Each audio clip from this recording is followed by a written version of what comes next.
Bom dia pessoal, aqui é o professor Samuel e a gente chega nessa videoaula na resolução do último laboratório do PACT Tracer aí da primeira edição do livro, que é o laboratório sobre VoIP, sobre telefonia VoIP em redes convergentes. Redes convergentes porque a gente está falando agora de uma rede em que na mesma infraestrutura, nos mesmos equipamentos que a gente tem na nossa infraestrutura, a gente passa a ter não exclusivamente tráfego de dados entre computadores, mas a gente passa a ter também tráfego de voz. Então a gente consegue fazer a integração entre a rede de dados e a rede de voz, o que está se tornando cada vez mais comum nos ambientes das empresas. Hoje isso é praticamente algo rotineiro. Em empresas de médio porte e empresas de grande porte, isso é uma obrigação, porque o custo operacional de manutenção dessa rede acaba caindo bastante, porque a gente tem uma única infraestrutura e essa mesma infraestrutura implica em menos equipamento, implica na gestão dessa rede através da mesma equipe especializada em trabalhar nessa infraestrutura. Mas apesar disso, apesar da gente estar falando em inserir voz no contexto da rede IP, vocês têm que ter em mente que isso não quer dizer que lá o pessoal de telefonia perdeu o emprego e o pessoal de computação está bem, está garantido, porque trazer os conceitos de voz para dentro do conceito de IP, para o mundo do pessoal de computação, não é simplesmente uma questão de transposição, envolve uma série de fatores, tem uma série de especificidades para que as pessoas que hoje trabalham com IP no contexto dos dados, possam compreender e saber trabalhar com voz, que é bem diferente, Tem uma série de questões de desempenho, da forma de se trabalhar e tudo mais. Esse cenário ele é particularmente interessante nesse contexto, porque ele traz um exemplo bem interessante de boas práticas, de como se trabalhar na integração de rede de dados com rede de voz. Só para mencionar, os laboratórios de 1 a 10, eu chamo esses laboratórios de 1 a 11 laboratórios de nível CCNA, porque eles são realmente laboratórios de nível CCNA, da certificação aí de entrada da Cisco. Lembrando que hoje a certificação de entrada, na verdade, é o CCNT, mas é comum ainda, do ponto de vista de mercado, a gente falar em CCNA, é como o mercado enxerga. Mas voltando aqui, eu costumo dizer o seguinte: os laboratórios de 1 a 10, então, eles são laboratórios de nível CCNA Routing e Switching. Lembrando que atualmente Route Switch então virou mais uma das especializações da Cisco. E o 11, ele está aqui nesse contexto desse curso online, porque ele também é um laboratório do PACT Tracer. Então eu agrupei os laboratórios do PACT Tracer num único curso, mas ele é de nível CCNA também, mas de uma outra especialização, que é a CCNA Voice. Então para quem está estudando para o CCNA Voice, a pessoa precisa saber basicamente 3 coisas. Primeiro, a parte conceitual e fundamental de VoIP. Segundo, conhecer a interface gráfica do seu UCM, que é o Cisco Unified Communications Manager. Conhecer os menus, como criar o usuário e tudo mais. E terceiro, conhecer da arquitetura do ambiente do ponto de vista prático, que é exatamente isso daqui. A gente vai estar trabalhando nesse cenário com os recursos que a gente tem no PACT Tracer. E os recursos que a gente tem são o seu UCM Express. Até algum tempo atrás a gente chamava isso de CME, Call Manager Express, mas hoje o nome mais correto seria UCM Express. Mas a gente vai continuar chamando de CME aqui no contexto desse laboratório. E o que a gente vai estar fazendo, então, é entender como funciona esse cenário e quais os componentes que a gente tem. No ambiente de médio porte, esse cenário é bastante razoável, ele é bastante realista. Mas no ambiente de grande porte, não se utiliza na prática o CME, porque a gente vai ver que o CME a gente vai trabalhar sempre com linha de comando. E gerenciar muitos ramais, centenas de ramais e seus usuários através de linha de comando seria muito trabalhoso, abriria muito campo, muita possibilidade de erro, e no dia a dia em que ramais se alteram com frequência, ficaria bastante complicado fazer a gestão dessa forma, o que não quer dizer que não possa ser feita, ela pode ser feita. Então, em ambientes grandes, esse elemento aqui né, o gateway, o PBX-IP da nossa rede, acaba sendo o CUCM, que é o Cisco Unified Communications Manager, ok? Mas esse é um cenário bastante razoável em ambientes de médio porte, tá? E daqui para cá, ou seja, do PBX-IP para as máquinas, para os terminais, a gente tem uma aplicação perfeitamente realista, né, de VoIP em ambientes corporativos. Vamos entender então o que a gente tem nesse cenário. A gente tem a figura de um roteador aqui. Repare que a gente não está falando nada de roteamento, a gente está focado na solução de voz, tá? Isso é uma única unidade de uma empresa. Esse roteador está aqui não para fazer roteamento entre unidades. A gente vai ver que tem um roteamentozinho aqui, mas a finalidade não é fazer roteamento entre unidades. A gente está preocupado no contexto local. Se a gente está preocupado com o contexto local, por que tem um roteador aqui? Bom, esse roteador, vocês devem estar vendo, ele é um ISR, né? O que quer dizer isso? É um roteador de serviços integrados, Integrated Services Router. E pelo fato de ele ser um roteador de serviços integrados, ele traz com ele o Call Manager Express, tá? O seu UCM Express. E é exatamente essa aplicação que vem embutida nele que a gente vai precisar para subir o software, o serviço, o servidor, para tornar ele num PBX-IP, num gateway de voz. Ok? Desculpa, pessoal. E no Packet Tracer, o único roteador que faz isso para a gente é o 2211. Tá? É o único que tem suporte aí à voz. Então a gente necessariamente tem que trabalhar com esse roteador. Bom, esse roteador vai estar conectado então num switch. E repare que agora a gente está falando de um switch Layer 3 aqui, um 3560. E por que a gente está usando esse switch? O mais importante aqui é que esse switch especificamente, ele tem suporte a PoE. Então, não é o fato dele ser Layer 3 que é importante aqui pra gente, tá? Tem switch Layer 2 no mercado, normalmente com suporte a PoE. O importante aqui pra gente no contexto de voz é o suporte ao PoE, que é o Power over Ethernet. O que é o PoE? O PoE é a gente tem um equipamento com capacidade, com suporte a mandar no mesmo cabo que a gente usa para comunicação de dados, a energia elétrica também. Tá? E isso é bastante interessante em dois cenários práticos. Quando a gente tem telefones IP na nossa rede, porque isso elimina a necessidade de a gente ter uma fonte de força para cada telefone, em cada mesa de trabalho, em cada estação de trabalho. Tá? Aliás, quando você compra os telefones IP da Cisco, eles não vêm com fonte de força. Tá? E se você quiser comprar isso à parte, o custo não compensa. Se a gente considerar a quantidade de telefones do ambiente, é muito mais atrativo, é muito mais interessante ter um switch PoE com suporte a Power over Ethernet. E a gente vai ver daqui a pouco que o que a gente ganha de usar esse switch é que, além de diminuir a necessidade, né, eliminar a necessidade de fontes de força externas no telefone, a gente tem um gerenciamento centralizado desses dispositivos que estão usando o suporte ao PoE. Então a gente vê quanto está consumindo de potência em watts e tudo mais. Outro cenário de aplicação, tão importante quanto telefonia IP, para a gente usar o PoE, seria em ambientes wireless, tá? Para pontos de acesso. Por que para pontos de acesso? Porque ponto de acesso, normalmente, ele vai ficar em lugares altos, por uma questão de menor obstrução do sinal de radiofrequência. Né? Normalmente existe menor obstrução nos lugares mais altos, a gente tem uma visada melhor. E é difícil nos prédios industriais, nos prédios residenciais, a gente encontrar a tomada lá em cima, né? Tomada no alto. E ainda assim que existisse, o fato de você eliminar a fonte de força se torna bastante atrativo também. Tá? Então esses são os dois casos mais importantes de aplicação do PoE, até mesmo porque o PoE que a gente usa hoje ainda na prática, ele trabalha com potência máxima de 15.4 ou 15.8 watts, e com essa potência a gente só pode mandar energia para dispositivos pequenos, né, para caixas pequenas, que não tem tanto poder de processamento assim. Então não daria para a gente usar o PoE num computador, tá? Que é o cenário que a gente está usando aqui. Então, quando eu falo de telefone IP e de access points wireless, são dispositivos que consomem pouca energia.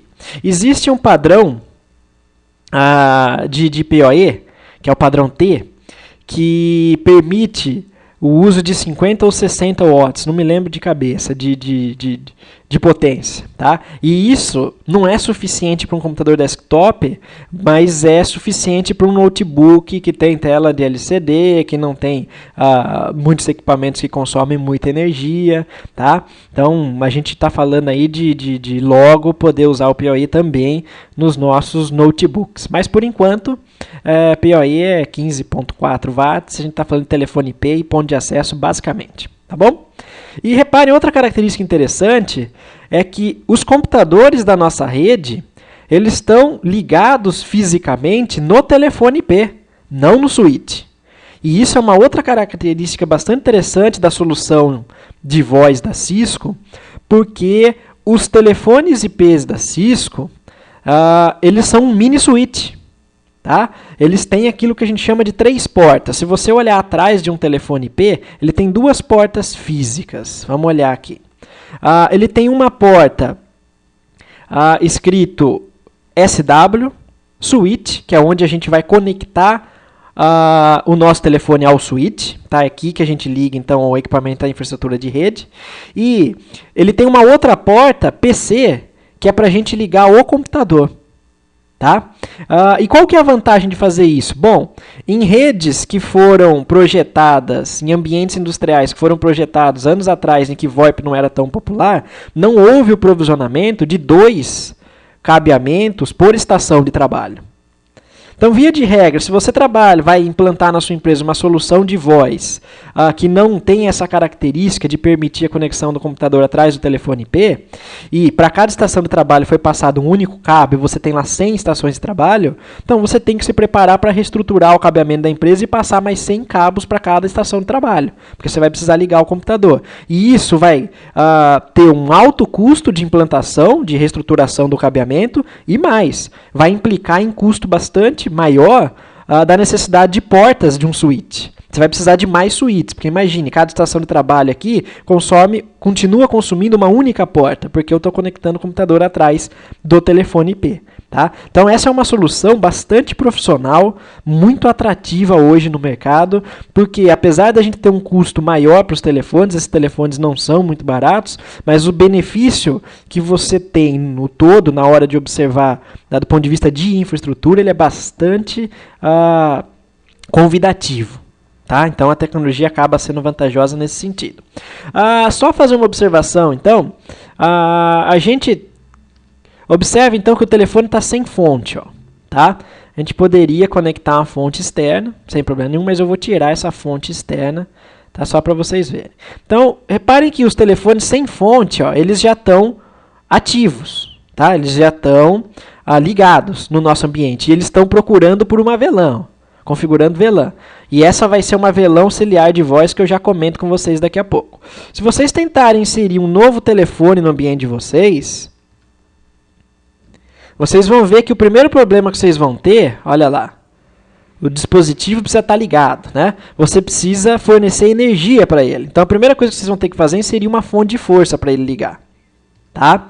E a gente vê que a primeira vantagem aqui, a primeira vantagem que a gente tem aqui é que a gente não vai abrir o Packet Tracer do meu Linux. Pronto, deixa eu fechar, voltando, deixa eu fechar esse telefone IP. Ok, voltando. Então a primeira grande vantagem que a gente tem nesse cenário é que a gente não vai precisar se preocupar com essas fontes de força.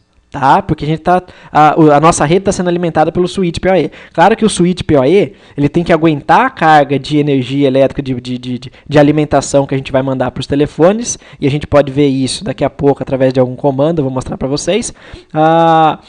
E normalmente esses switches PoE eles têm uma fonte externa para ser conectado num outro gerador de energia. Tá? Para ele ter uma fonte alternativa de energia que não seja somente o cabo de força do switch.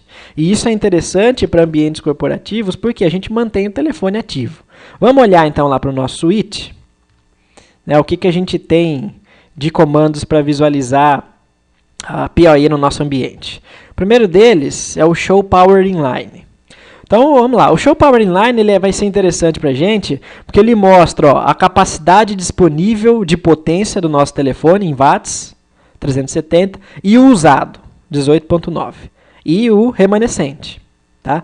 E mais, através do protocolo CDP da Cisco, que é o Cisco Discovery Protocol, os dispositivos Cisco autodetectam, através de troca de quadros CDP, todos os dispositivos vizinhos que também são Cisco. E você pode desenhar a rede através desse recurso. Então, esse switch está conectado a 3 telefones IPs da Cisco, nessas interfaces, nessas portas, ele já detectou. Tá? E olha lá, quanto que cada telefone está consumindo de energia, 6.3 watts. Okay? Se eu não estou enganado, isso é classe 2. Né? No PoE existem classes, classe 0, que é padrão, que é 15.4, quando o dispositivo não tem suporte a negociar a potência que ele vai precisar. Tem classe 1, classe 2 e classe 3. Classe 3 é o 15.4, se eu não estou enganado, tá, pessoal? E esse 6.3, se eu não me engano, é classe 2. Bom, operação tá on, né? Olha lá, tá ligado. E o interessante de ter o PoE no nosso ambiente é que, para fins de gerenciamento, quando se vai fazer uma manutenção no telefone ou quando você quer desativar o telefone no seu ambiente, deixa eu mudar aqui um pouco a tela só para eu conseguir deixar lado a lado. Pronto. Reparem que eu vou entrar em modo de configuração. Eu vou pedir para o meu switch, eu vou entrar nas 3 interfaces onde estão conectados os telefones, que é F de 01 a 3. Deixa eu ver se são essas mesmo. 1, 2 e 3, isso mesmo. Lembrando que portas de um roteador sempre começam a ser numeradas em 0 e de um switch sempre em 1. Tá? Bom, voltando aqui. E olha o que eu vou fazer que interessante. Reparem que os enlaces aqui entre os telefones e o switch Layer 3 estão ativos. Então eu vou desligar o suporte a PoE nessas interfaces. Olha lá, morreu os telefones morreram. Tá? Então isso pode ser uma outra característica interessante do ponto de vista de gerenciamento na sua rede, num determinado posto de trabalho. Você vai fazer uma manutenção, você quer derrubar, desligar, desativar o telefone, você pode usar esse comando Power Inline Never para não permitir o suporte a PoE nas interfaces, ou você pode usar isso para não permitir o suporte a PoE em determinadas interfaces onde você sabe explicitamente que você não vai ter telefone IP. Eu vou usar o Power Inline Auto para deixar isso automático, são os dispositivos que vão negociar o uso do PoE e a classe, a quantidade de potência que eles vão precisar para operacionalizar, tá? Para ficarem operacionais. Então já está subindo aqui no nosso ambiente. Ok, isso foi só uma observação, não tem nada a ver com a configuração propriamente dita que a gente vai fazer. Bom, deixa eu ir lá, vamos lá, mais alguns comentários aqui sobre o nosso cenário. No Laboratório 6 eu comentei com vocês sobre o uso de VLANs, né? Algumas recomendações que a gente tem de boas práticas, basicamente as duas principais são: crie uma VLAN para cada subrede lógica de camada 3 que você tiver no seu ambiente. Outra, crie uma VLAN, pelo menos, para cada serviço de infraestrutura que você tiver no seu ambiente. O que são serviços de infraestrutura? Cuidado para não confundir com a aplicação, tá? Servidores Linux e Microsoft. Exemplo, dados é um serviço, voz é outro serviço, wireless é outro serviço. São exemplos, tá? Então, se a gente tem uma rede de dados onde os computadores se comunicam, mais uma rede de voz, a gente vai precisar de 2 VLANs. Pelo menos. Se o ambiente for grande, óbvio, a gente vai precisar de mais. E precisando de 2 VLANs, é sempre uma boa prática associar para cada VLAN, cada divisão lógica de camada 2, uma subrede e uma divisão lógica de camada 3. Então, no nosso planejamento de endereçamento, a gente vai trabalhar da seguinte maneira. A VLAN 100 vai ficar reservada para dados e a gente vai usar a subrede 9268.100.0/24. Tá? A gente associou o 100 aqui com 100 só para organizar. E a VLAN 200 a gente vai reservar para voz e na camada 3 a gente vai usar o 9268.200.0/24 para essa rede de voz. Okay? Os gateways dessas duas redes vão ser esse roteador, vão estar nesse roteador, né? Mas repare então que a gente tem uma única interface ligando o roteador ao nosso switch, a gente vai precisar de 2 gateway. Via de regra, a gente precisaria de 2 interfaces físicas, mas custo de porta de um roteador é caro. Num ambiente que existe 17 VLANs, não dá para eu consumir 17 portas de um roteador. Então a gente vai usar o mesmo recurso de tronco, entroncamento, que a gente fez lá no laboratório 6, e a partir da interface física F00 do nosso roteador, a gente vai criar 2 subinterfaces lógicas, uma 0.100 para VLAN de dados, outra F00.200 para ser o gateway da minha VLAN de voz. Então 100 para dados, 200 para voz. Ok? Outra coisa, nesse cenário, a gente vai estar configurando aqui no nosso roteador 2 pools de DHCP. A gente vai atribuir os endereços dos dispositivos dinamicamente via DHCP. Então, a gente vai ter que criar um pool para a rede de dados, um pool para a rede de voz. A gente vai excluir do nosso pool os últimos endereços válidos de cada subrede. Tá? Isso é só uma questão de convenção. Poderia ser o primeiro. Normalmente, o gateway é o primeiro endereço válido, mas isso não é regra nem obrigação. Poderia ser qualquer endereço válido. Tá? A gente vai usar o último. Então, 100.254 vai ser o gateway da rede de dados, 200.254 vai ser o gateway da rede de voz. Tá? Então, vamos olhar lá para o nosso telefone IP. Então, está aqui, ó, nosso telefone IP não funciona. Quando eu clico aqui no fone, eu não consigo tirar ele do gancho. Tá? Eu não consigo tirar o telefone do gancho. Ó. Eu estou clicando nos aparelhos. A gente vai ver que depois de configurado o cenário, a gente consegue tirar o telefone do gancho e discar. Ok? Muito bem. Bom, então acho que a gente já pode partir aí para a configuração. Acho que eu não esqueci de fazer nenhuma observação aqui no nosso cenário. Uma outra observação final aqui é que esse telefone aqui, para ser capaz de separar o tráfego de voz para o tráfego de dados, ele forma um link especial que a gente chama de mini tronco. Ele não chega a ser um tronco propriamente dito, mas ele também não é um simples link de acesso que trafega informação de uma única VLAN. Como assim? Bom, a gente viu que o link tronco é aquele em que pode trafegar múltiplas VLANs. Por quê? Ele usa encapsulamento DOT1Q, que é um cabeçalho adicional que identifica a qual VLAN pertence um dado quadro. Tá? E eu posso ter aqui um monte de VLAN, sem problema nenhum. Nesse link, nesse mini tronco, que a gente chama, ele é um tronco transparente, tá? O usuário não enxerga esse tronco, mas ele é autoformado. Ele é um tronco um pouco diferente. Por que ele é um tronco um pouco diferente? Porque eu não posso trafegar aqui informação de quantas VLANs eu quiser. Mas eu posso trafegar informação de 2 VLANs. Uma VLAN rotulada, propriamente dita, que vai ser, no nosso caso, que é a VLAN 200 de voz, e uma outra VLAN não rotulada. Ele vai usar, então, a VLAN nativa, aquela que não é rotulada, para o tráfego das máquinas aqui. Tá? Para o tráfego das máquinas aqui atrás. E isso é útil quando? Bom, de repente você insere sua máquina na rede aqui, o seu ambiente não tem a configuração de VLANs, o processo fica transparente para a máquina, ela continua operacional na sua rede, independente de saber se existe VLAN ou não, porque ela trabalha com tráfego não rotulado. Tá? Então ela suporta 2 VLANs. Essa outra VLAN, a gente vai ter então aquilo que a gente chama da VLAN de dados, né, que a gente vai aplicar para o computador, a VLAN 100, e a outra VLAN, a VLAN especial, ela vai ser identificada no nosso link através de um comando que vai identificar essa VLAN como uma VLAN de voz. Isso é o que a gente chama de VLAN auxiliar de voz.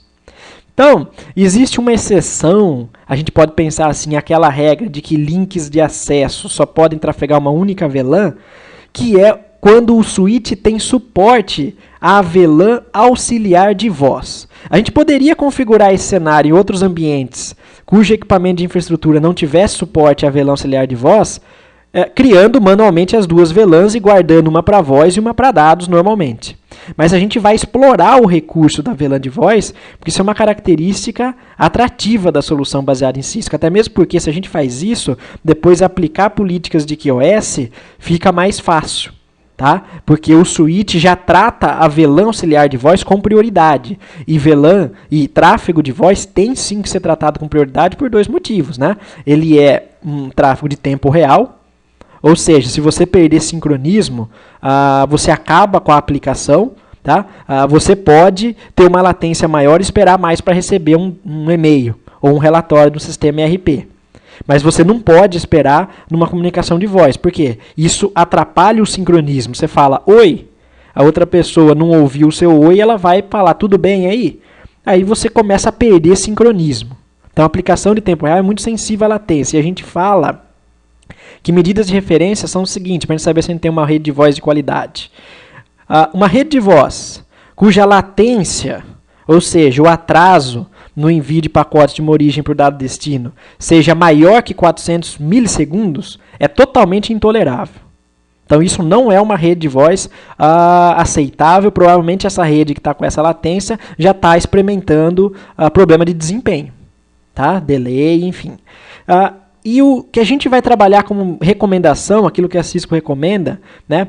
A gente vai medir a qualidade do desempenho da nossa rede quando a latência tiver até o limite, até o limiar, até o threshold de 150 milissegundos. Isso é uma rede de qualidade para a gente do ponto de vista de projeto de redes de voz baseada em solução da Cisco. Tá? Então a gente vai usar o suporte a essa VLAN auxiliar de voz, então a gente vai associar a interface à VLAN de dados. A gente vai associar a interface à VLAN de dados, então 100. Então o rótulo vai ser, sainte aqui das interfaces, vai ser de VLAN 100 e entrante também. O rótulo vai ser dessa VLAN de dados. E para a voz a gente vai usar esse mecanismo do não rótulo, né? Vamos chamar assim. Mas na verdade existem as duas VLANs estão lá. Vocês vão ver que a gente vai configurar explicitamente o comando switchport voice VLAN, que a gente vai associar a VLAN de voz no nosso ambiente. Então isso, ele é um tronco sem ser um tronco. Como assim, né, professor? É ou não é? A gente não pode dizer que ele é um tronco completo, porque um tronco completo suporta múltiplas VLANs, não apenas duas. Então, na literatura da Cisco, do ponto de vista de projeto de redes, a Cisco chama isso de mini-tronco. Tá? E a gente vai trabalhar com esse conceito então, do mini-tronco. Tá? Então, é dessa forma que é possível ter dois dispositivos conectados na mesma porta através de um único link. Ok? Muito bem. Será que eu esqueci de falar mais alguma coisa aqui de teoria comentado no nosso cenário? Acho que não. Então vamos lá, não vou configurar endereços nas máquinas, porque a gente vai trabalhar só com DHCP, tá? E a gente vai começar a nossa configuração, então. Bom, vocês que já acompanharam o livro aí antes de fazer a videoaula, vocês viram que essa configuração aqui, esse cenário, ele é um pouco extenso, né? Ele envolve várias etapas. Não é que ele seja difícil, mas ele envolve várias etapas. A gente vai trabalhar com calma. Sempre que eu trabalho esse cenário em aula, uma particularidade até do Packet Tracer, ele tem um bugzinho em que, às vezes, a função de registro dos telefones funciona e, às vezes, não. Tá? Às vezes acontece instantaneamente e, às vezes, demora um pouco para acontecer. Então, se na hora que a gente estiver fazendo o registro, a gente perceber aqui que o registro não está acontecendo, eu pauso um pouco a videoaula, espero até o registro acontecer e daí eu volto. Tá? E isso é uma característica do Packet Tracer, tá, pessoal? A verdade é que o suporte à telefonia IP nele ainda é bastante restritivo. Tá? Mas o simples fato de ter o suporte para a gente fazer esse cenário já é uma grande coisa, principalmente para quem está estudando para o CCNA Voice. Então vamos caminhando, evoluindo aí etapa por etapa que a gente vai configurando o nosso cenário, tá bom? Então vamos lá, a primeira coisa que a gente vai fazer é criar as VLANs no nosso switch. Tá? Então a gente vai criar a VLAN de dados e a gente vai criar a VLAN de voz. Então vamos lá. Desculpa. Estou abrindo aqui o nosso switch. Pronto. Vou mudar o nome dele para switch PoE, para ficar igual ao nosso cenário no livro. Vou desligar a resolução de nomes. Ok? E a gente vai criar VLANs. Repeteco do laboratório 100. Então, eu vou passar um pouco mais rápido essa parte, porque não tem nada demais, tá? VLAN 100 vai ser nossa VLAN de dados. Ok? Vamos chamar de VLAN dados. VLAN 200 vai ser nossa VLAN de voz ou VLAN VoIP, tá? Vou usar a nomenclatura do livro VLAN VoIP. Pronto. Criamos as duas VLANs. Vamos ver? Show VLAN. VLAN dados, VLAN VoIP, a gente não associou nenhuma interface ainda. Bom, então agora a gente tem que fazer a associação das interfaces. Vamos olhar para o nosso cenário. A interface F024 do nosso switch vai ser um link de tronco. Tá? Switch Port, Mode, Trunk. Estão lembrados lá do laboratório 6?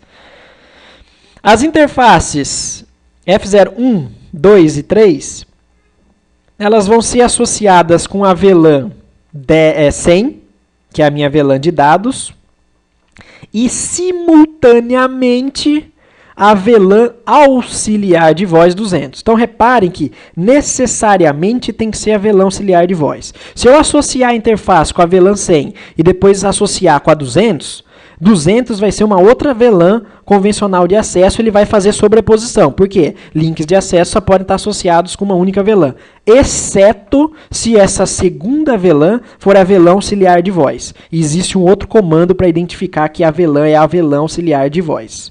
Tá? Então, muito cuidado nisso. Então, vamos lá. A primeira coisa que a gente vai fazer é entrar na interface F024 e a gente vai associar, falar que ela é uma interface de tronco. No laboratório 6, a gente fez isso. Ó. Switch Port Mode Trunk. Em switches Layer 3, ou em switches de maior porte, se a gente fizer isso, a gente vai receber uma mensagem de erro falando que com encapsulamento automático não dá para a gente colocar a interface, o link como tronco. Eu preciso informar explicitamente o encapsulamento. Por quê?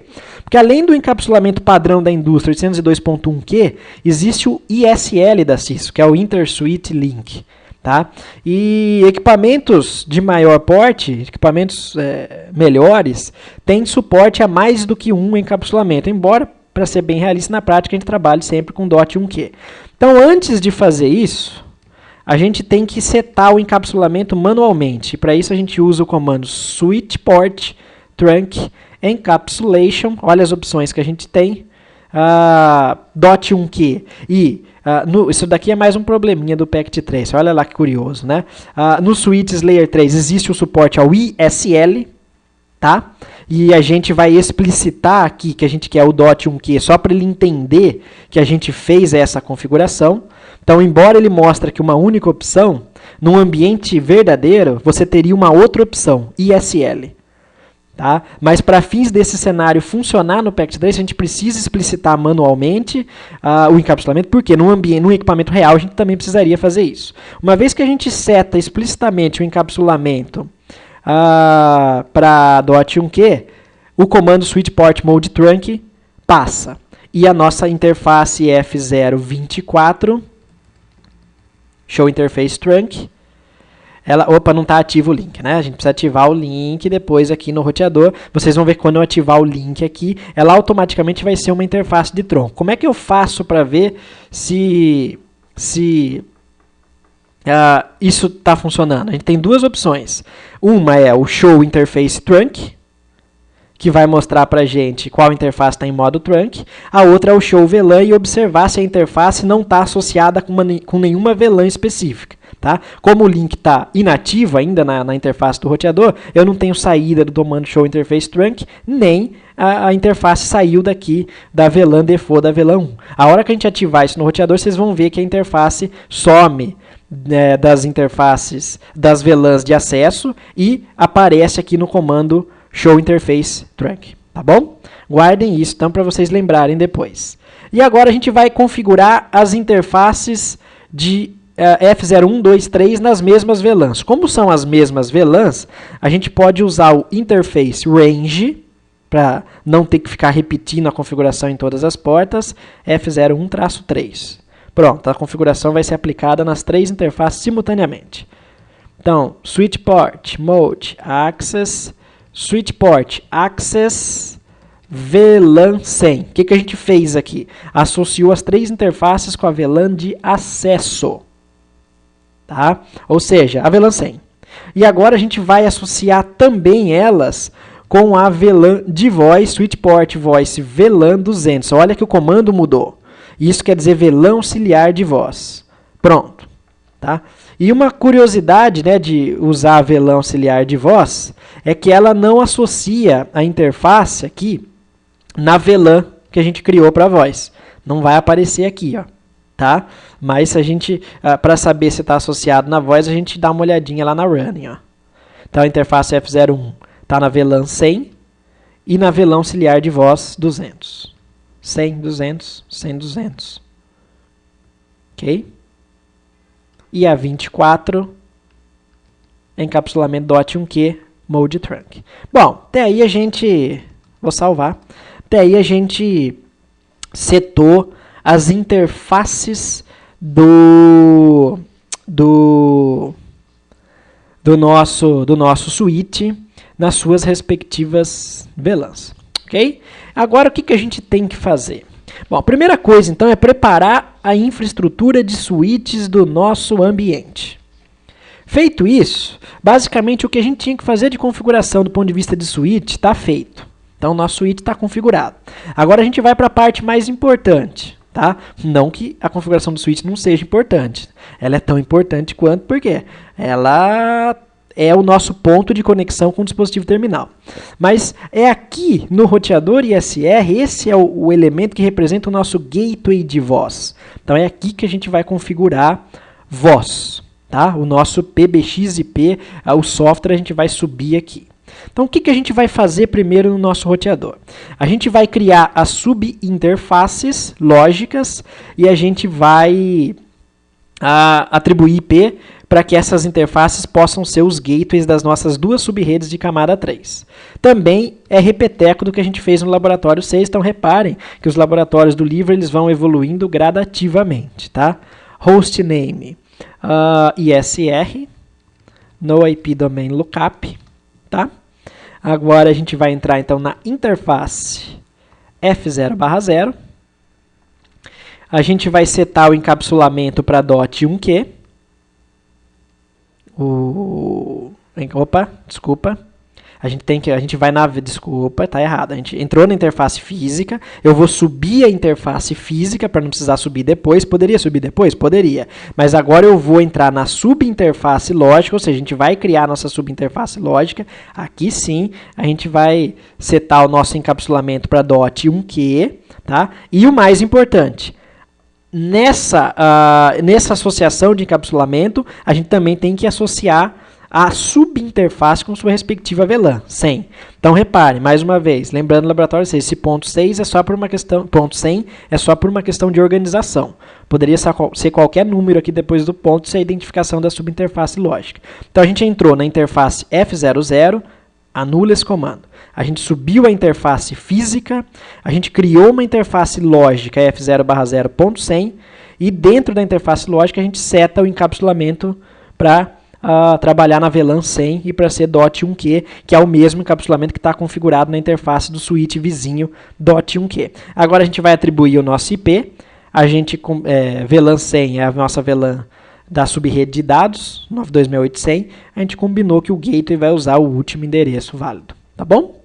Ótimo! Então vamos criar mais uma subinterface, F0/0.200, encapsulation, DOT1Q, vou colocar essa subinterface na VLAN 200, IP address 192.168.200.254, isso é importantíssimo, né? O nosso gateway, o gateway do nosso PBX-IP da rede, que os telefones vão precisar saber depois. Prontinho.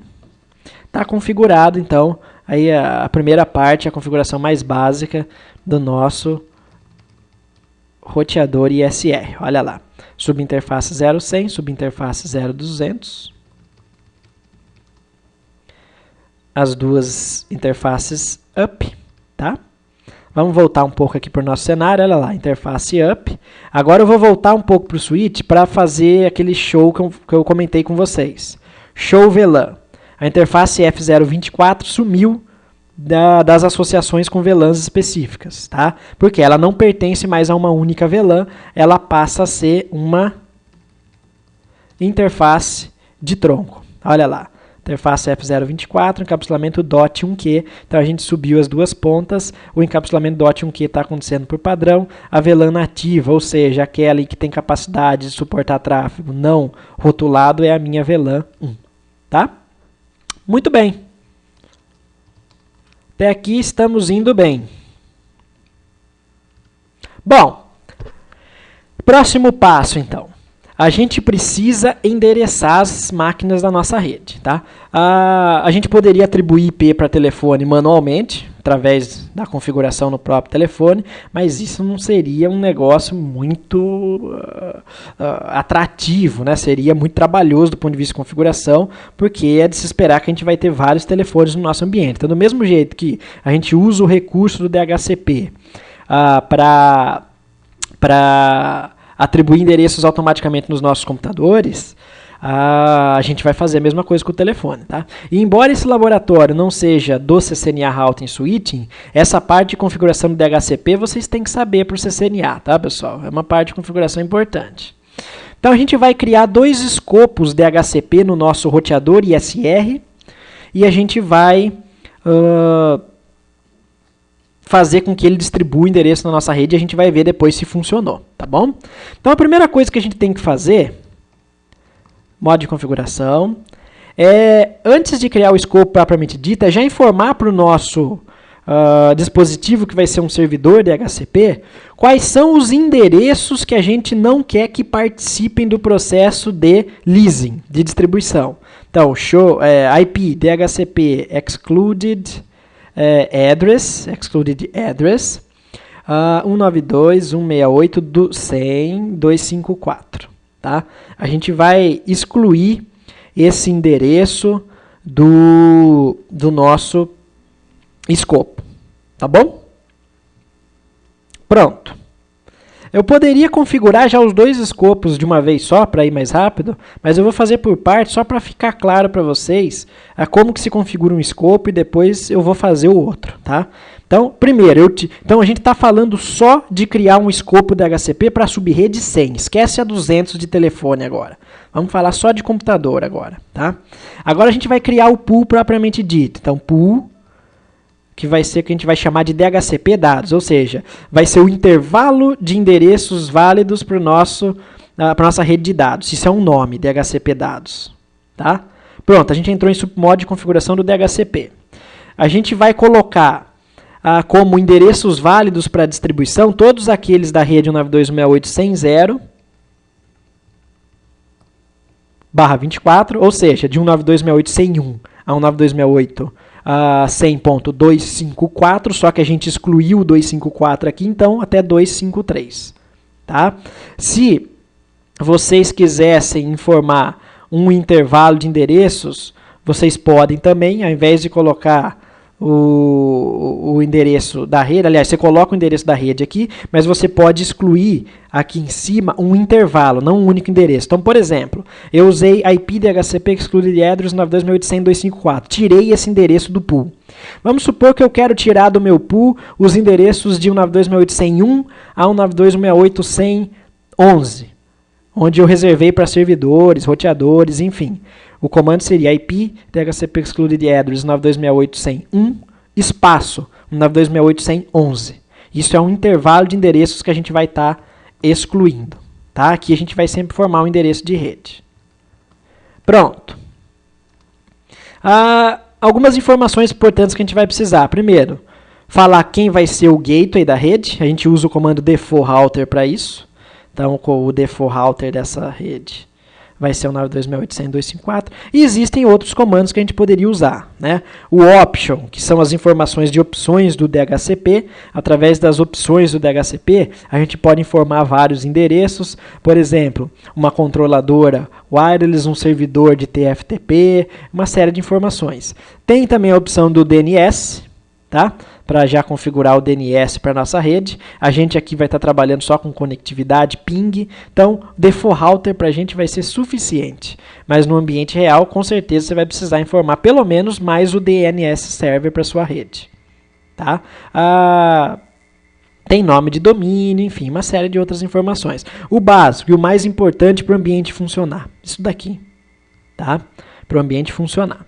Bom, então a gente configurou o primeiro escopo DHCP. Vamos olhar a nossa running config.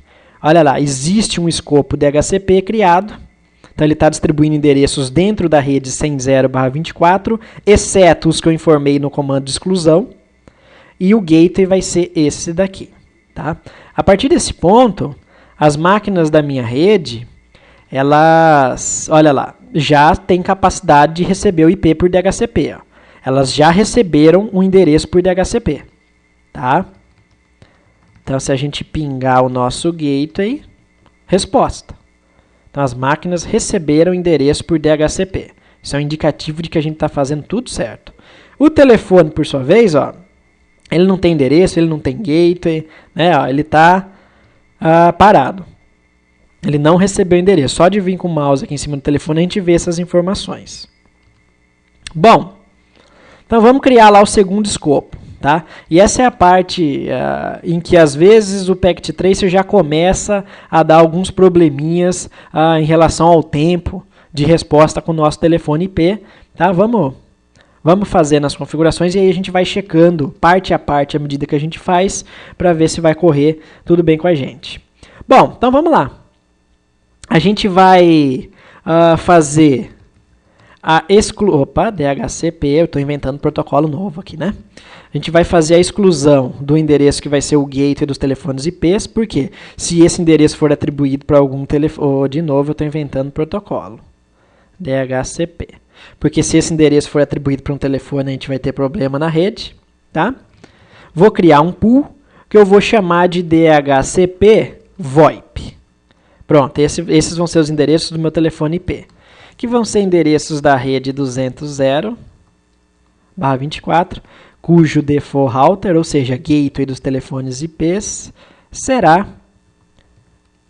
a nossa subinterface F0/0.200 do roteador. Tá? Um detalhe agora que muda de voz para dados. Tá? A gente vai ter que usar os campos options, o campo options dos quadros DHCP, para informar para o nosso telefone IP um servidor TFTP externo, onde o nosso telefone IP vai baixar os seus arquivos XML de suas configurações.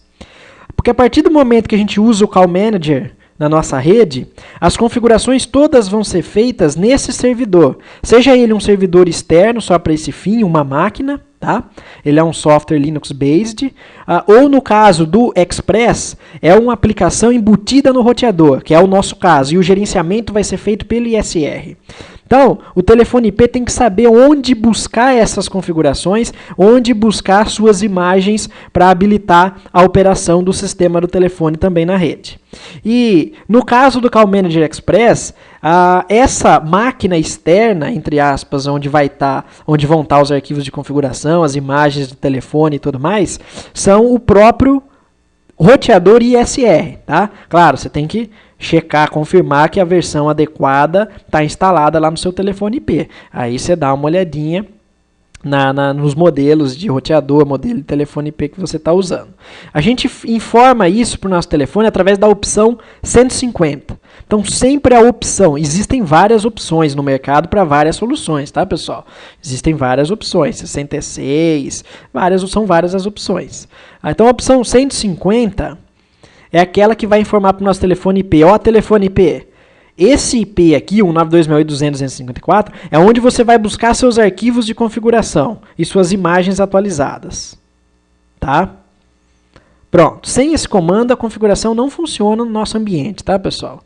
Então, eu vou salvar. Até aqui a gente tem os dois pools. Olha lá. Os dois IPs que a gente excluiu, um de cada pool, e os dois pools. Dados e voz. Bastante simples configurar um dispositivo Cisco para ser servidor de DHCP, né, pessoal?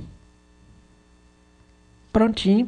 Alguns comandos. Show IP DHCP Binding. Olha lá. Já deu certo DHCP para os telefones. Aqui já dá para a gente ver. Ó. Os IPs 1, 2, 3 foram atribuídos para os computadores. Olha os MACs aqui. Tá? Do cliente, o Client ID. E o 202.3.4 foi atribuído para telefone.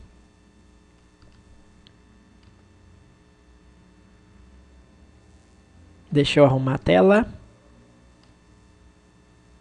Tem que inverter. Vamos ver se vai dar certo. Pronto.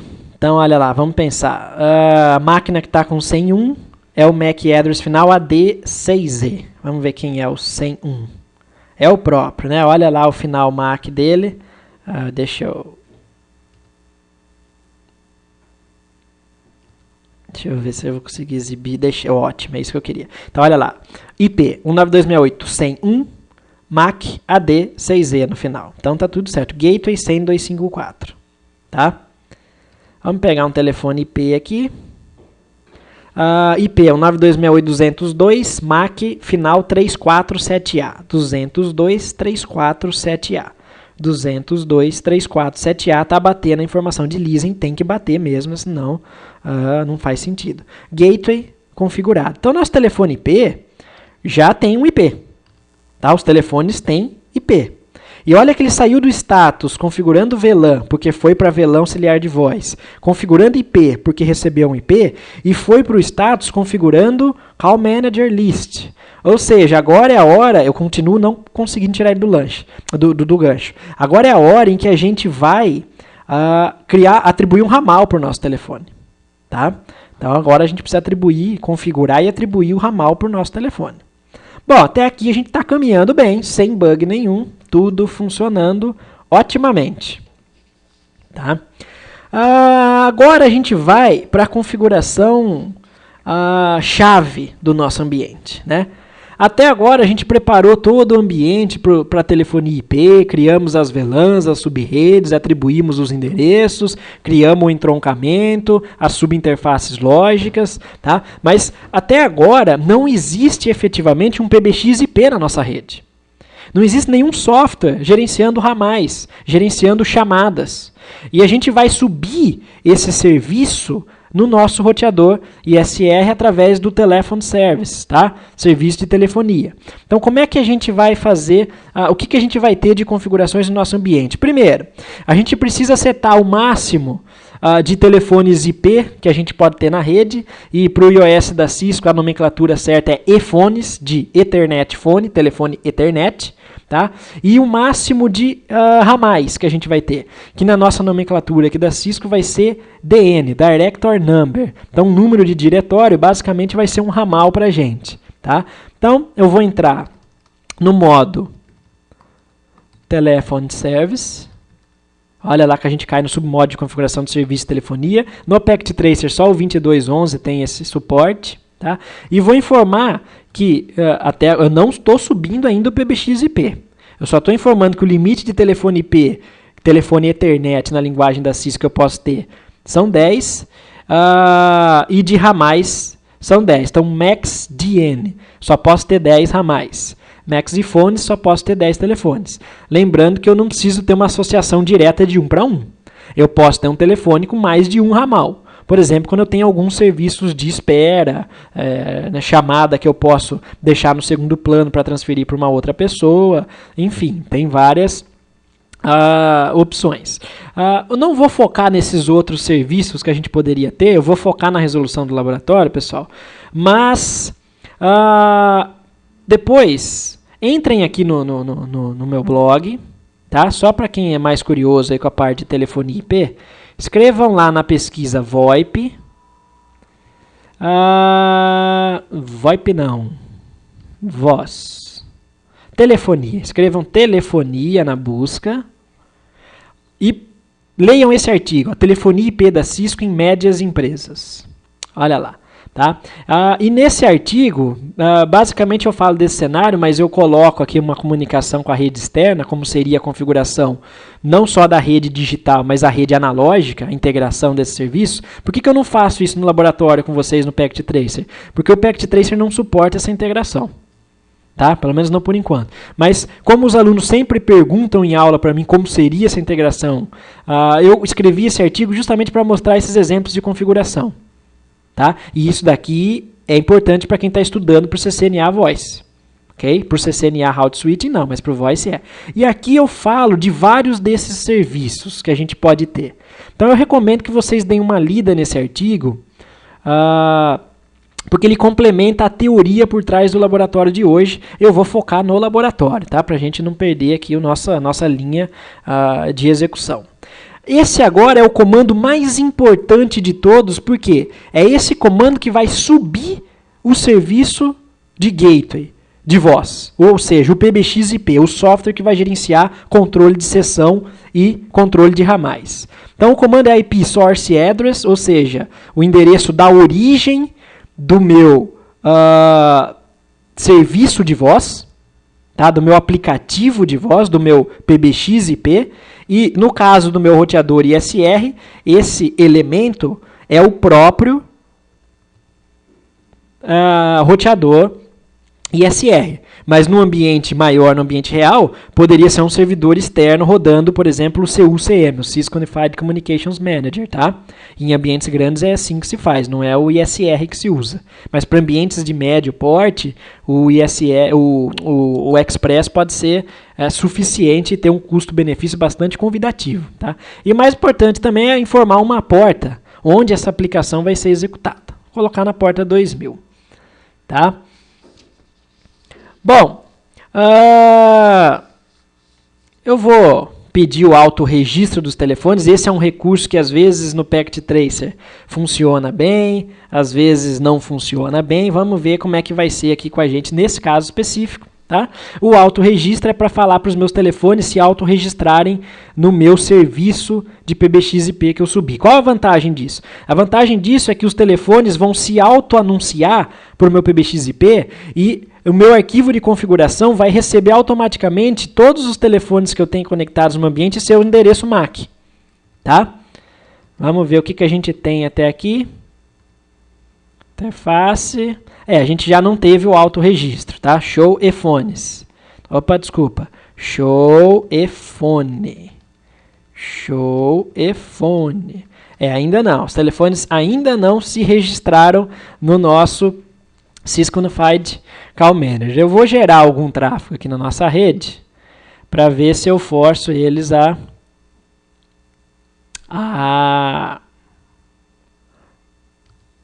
operarem, tá? Então vamos lá. Eu vou pedir tráfego CDP, que é o protocolo proprietário da Cisco de camada 2.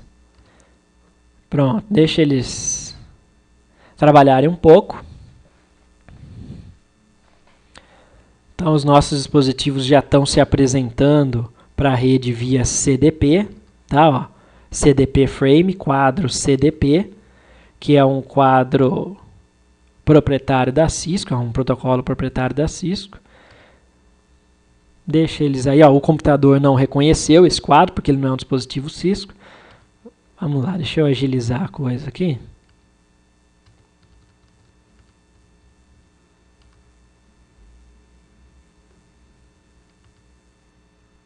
Bom, prontinho, chega de simulação. Vamos ver. Nada de autorregistro. Eu vou desconectar aqui fisicamente. Poderia usar o comando show power inline, tá? Só para forçar ele a gerar tráfego. No ambiente real, o autorregistro já teria funcionado, tá, pessoal? Vamos ver se a gente faz ele se autorregistrar assim. Se ele não funcionar, eu pauso um pouco a videoaula, deixo o processo de autorregistro acontecer e daí eu volto. Na casa de vocês, se isso acontecer, vocês façam a mesma coisa. Tá? Tira a interface, conecta a interface, gera tráfego CDP, faz ping entre as máquinas, força um pouco de tráfego para ver se o telefone se comporta direitinho como ele deveria com a gente. Ainda não, vou esperar mais um pouquinho. Os 3 ativos.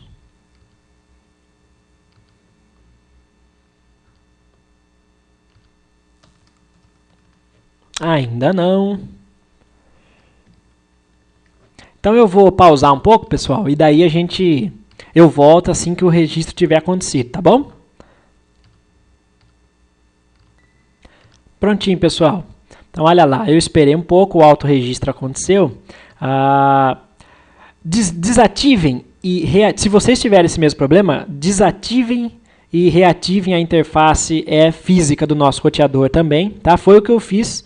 Eu fiz isso, esperei um pouquinho e funcionou. Os telefones se autorregistraram pra gente, tá? Então, se o autorregistro não acontecer com vocês, desativem e reativem a interface do roteador, que a gente vai ter aí o processo funcionando. Então, os 3 telefones se anunciaram na nossa rede, tá? Eu usei o comando show eFone para eles se anunciarem. Os canais estão todos down, né? Eu não tenho nenhum ramal atribuído, mas o importante do auto-anúncio é que nos arquivos de configuração, olha lá, já vão surgir esses telefones automaticamente para a gente. E a gente não vai precisar criar. Para fins de laboratório, eu poderia ter criado esses telefones manualmente? Poderia. A gente entraria eFone 1 e atribuiria um endereço MAC para ele. eFone 2, mesma coisa. eFone 3, mas no ambiente real, vocês vão concordar comigo que não faria muito sentido isso, principalmente se eu tivesse centenas de telefones. Então, o legal do auto-anúncio aqui é que essas configurações já vão aparecer para a gente, tá? Agora a gente vai fazer o seguinte. A gente tem que identificar, no nosso caso, que criar um controle para saber qual MAC é de qual telefone. Tá? Então, o MAC 347A é o nosso eFone 1, o 347A. E reparem, eu comento aí no livro que isso varia de execução para execução do laboratório, tá, pessoal? Então, o 34... cadê? Final 347A. Estou olhando para o computador, né? Assim não dá. Assim vai ficar difícil. Esse daqui, ó. Então, esse telefone aqui é o nosso eFone 1. Pronto. Só para eu saber, tá? O eFone 2 é o 8611, o MAC. 8611. Quem é você? 8611. Todo telefone IP embaixo dele vem com um MAC dele, tá, pessoal? Justamente para fins de controle. eFone 2. Pronto. eFone 2. E esse só pode ser o 3, né? O final C02E. Eu já tinha anotado aqui, aí eu estou olhando lá à toa, na caixinha. C02E, eFone 3. C02E, eFone 3. Tudo certo. eFone 3. Muito bem. Nossos telefones continuam precisando de um ramal. Legal, então a gente sabe que o João é o 1, a Maria é o 3, o Beto é o 2. Tá? Agora a gente pode criar os nossos ramais. No livro eu estou usando os seguintes ramais. 54001, a gente vai deixar para o telefone 1. Um exemplo, tá, pessoal? Vocês podem mudar à vontade. 54002 para o eFone 2. Aliás, ao contrário, né? Eu já anotei os ramais aqui, ó. Então, deixa eu seguir o que eu anotei, só para ficar mais organizado, tá? Mas se eu quisesse mudar essa atribuição aqui, eu poderia. Porque o ramal ainda não existe. Então, deixa eu apagar esses 2 ramais. Prontinho. Então, eu tenho que lembrar, ó, que o ramal 54001 vai ser do eFone 1, 54002 do eFone 3, 54003 do eFone 2. Inverteram-se os 2 aqui, tá? A gente só tem que tomar esse cuidado. Bom, então vamos lá para as nossas configurações. Como é que a gente vai criar um ramal, né? A gente vai entrar em modo de configuração, a gente vai digitar eFone DN1 para configurar, para criar um primeiro número de diretório, tá? E a gente vai atribuir o ramal que a gente quer para esse número de diretório. Então, o número de diretório 1 vai ser o ramal especificamente 54001. EFONE DN2, ramal 54002. Reparem que eu não estou associando nada com o telefone ainda. Só estou criando ramais. Tá? E vou criar um terceiro diretório, que vai ser o ramal 54003. Ok? Então, o comando, basicamente, os comandos foram EFONE, DN, de número de diretório, o número do diretório e o respectivo ramal. No Packet Tracer, a gente está limitado a isso. No ambiente real, a gente pode associar um nome do usuário com esse ramal, uma série de configurações, tá? Mas vamos fazer o nosso cenário funcionar, que já está de ótimo tamanho aí por nível CCNA Voice. Bom, do ponto de vista do laboratório, né? Conceitualmente, vocês têm que saber o que está por trás de todas essas configurações que eu estou falando. Ok, vou olhar para a minha running config, só para ver o que a gente tem até agora. Ó. Serviço de telefone com máximo de 10 telefone Ethernet, máximo de 10 diretórios. A fonte do nosso PBX IP está correndo nesse IP, nessa porta. Tem os 3 ramais criados, 54001, 54002, 54003. Tem os 3 telefones Ethernet detectados. Agora a gente vai atribuir ramais aos telefones IP. Tá? E a gente vai fazer esse processo entrando no telefone. Então, EFONE 1. Quem é o EFONE 1? É o telefone do João. E vai ser o ramal 54001, que pertence ao DN1, ao número de diretório 1. Estão lembrados? E como é que a gente faz para atribuir isso? Bom, a gente vai usar o seguinte comando. Button 1, 2 pontos, 1. Por quê? A gente está atribuindo o número de ramal do diretório 1 para ele. Esse segundo número aqui, depois do 1, 2 pontos, é o ramal que a gente está atribuindo. O que quer dizer esse comando button aqui? Esse primeiro número é o perfil do telefone. Tá? O perfil 1 é o perfil padrão. Então, você pode ter mais de um perfil. Você pode ter um perfil 2, um perfil 3, que nem celular. Você não tem modo silencioso, modo avião, modo reunião. É isso. O perfil padrão é 1. Então, tudo que a gente quiser aplicar já para o nosso telefone vai ser configurado no perfil 1. Esse 2 pontos aqui é o tipo do toque. Tá? Então, ao invés de 2 pontos, poderia ser S, silencioso. 2 pontos quer dizer um toque longo, chamada externa. 2 toques curtos, chamada interna, que é o padrão, o que mais a gente vê no ambiente corporativo. E esse segundo número é a associação do ramal ao perfil 1, que vai ter esse estilo de toque no telefone Ethernet 1. Tá? Pronto. Agora sim, o registro foi finalizado, né? A gente não tem só a detecção, mas o registro do telefone IP no serviço PBX IP, com o seu IP, então ele já está associado no nosso ambiente. O EFONE 2, agora a gente tem que tomar cuidado, vai receber o ramal 54003, que é o DN3, e o EFONE 3, o DN2. Então vamos lá. EFONE 2, perfil principal, estilo de toque padrão, vai receber o DN3. Olha onde a gente atribui então o ramal aqui. Ó. Esse número é o DN e o DN3 é o ramal 54003. Pronto. Tá? Agora a gente vai fazer a mesma coisa para o nosso EFONE 3. Button 1. Olha lá, se registrou o telefone 2. Tá?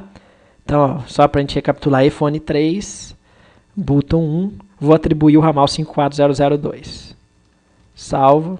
Vamos esperar um pouco para o registro acontecer. Nosso cenário está pronto, pessoal. Nosso cenário está configurado. Já é para estar tudo funcionando, pronto. Já é para a comunicação estar total. Vamos olhar então o comando show EFONE agora. Agora o telefone está registrado. Efetivamente. E o nosso PBX IP está fazendo o controle das sessões, o controle das chamadas através do protocolo SCCP, que é um protocolo proprietário bastante leve da Cisco. Tá? Em ambientes corporativos multivendor, por exemplo, em que você tem telefone Avaya e telefone Cisco, você tem que trabalhar com um protocolo padrão e se usa na prática o SIP para esse fim. Tá? Esse telefone está registrado usando o protocolo proprietário da Cisco, está com a linha ativa, né? E ele tem o ramal 54001 e ele está ocioso. O telefone 2 tem o ramal 54003, o telefone 3 tem o ramal 54002, todos estão ociosos, não existe chamada entre eles. Agora a gente vai voltar para o nosso cenário. Telefone 1, olha lá, ramal 54001 e agora eu consigo tirar ele do gancho. Tá? Eu consigo tirar ele do gancho e quando vocês fazem isso, vocês vão ouvir o sinal de chamada. Vou deixar lado a lado o telefone 1 e o telefone 3. O 3 é o ramal 54002, tá, pessoal? Cuidado para não confundir.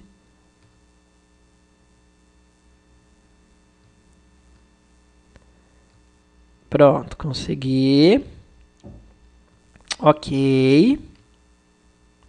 Tá? Agora eu vou chamar o telefone 2, 54002, que é o telefone Ethernet 3, a partir do 54. Vamos falar só de ramais agora, tá? Esquece iPhone, então. Então eu vou chamar o ramal 54002 a partir de 1. Tiro 1 do gancho. 54002. Ó, ring out. Ó. Tá tocando o telefone 2, ele está sendo chamado from 001. Tá? O telefone está tocando. Vou atender o telefone conectado, ó, para 54002 conectado, D54001 conectado. E agora eu vou lá para o meu PBX IP e vou exibir as informações de telefone de novo. Olha o que vai mudar. Exibir. Então vamos lá. Olha que interessante o que a gente tem de informação. Eu tenho uma chamada ativa entre 54001 com 54002, ó, chamada ativa, tá? E outras informações no ambiente real, né? Jitter, latência, que é extremamente importante para a gente controlar voz. E aqui a gente tem os endereços IPs dos telefones, ó. Então o IP 192.168.201 na sua porta 1070, na origem aqui, está associado com o destino 92.800.254, que é o PBX IP, na porta 2000, que é onde a gente configurou o serviço. Por sua vez, o telefone 1, que é o IP 92.803, está com sua porta de origem 1064, com uma comunicação associada com o PBX IP na porta 2000. Isso mostra o que para a gente? Então, acabou aquele ocioso, ó, o idle, telefone 2, que é o ramal 3, cadê? Aqui, ó. Está ocioso. Os outros estão com chamada ativa. Então,